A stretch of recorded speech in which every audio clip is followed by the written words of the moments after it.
Why would a nation celebrate its own descent into dictatorship?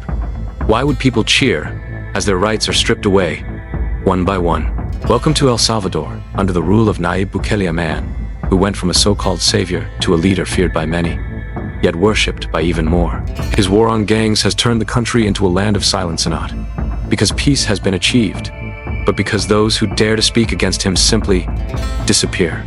Bukele rose to power in 2019, promising to rid El Salvador of crime and corruption. And sure, he delivered results, at least the ones his government lets you see. His infamous crackdown on gangs filled the streets with armed soldiers, and his mega prison swallowed up thousands overnight. But here's the catch. Not all of them were criminals. Mothers, sons, students, many with no gang ties at all, vanished behind those bars, locked away without trials, without evidence, without a voice. Because in Bukele's version of justice, numbers matter more than names. Under his emergency powers, over 75,000 arrests were made. No trials, no due process, just a one-way ticket to hellish prison cells, where torture and starvation became part of daily life. Some prisoners never came out. Their families were left with only rumors and whispers of mass graves hidden in the shadows of the government's success story. But of course, that's just propaganda, right?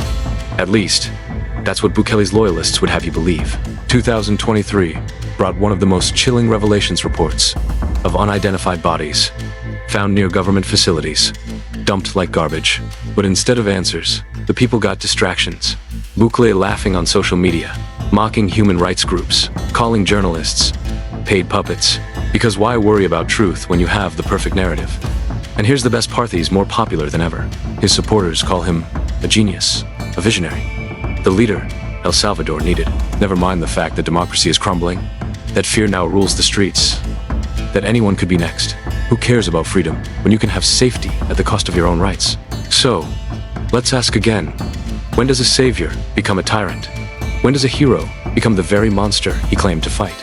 And the real question, does it even matter when the people have already chosen their dictator with open arms?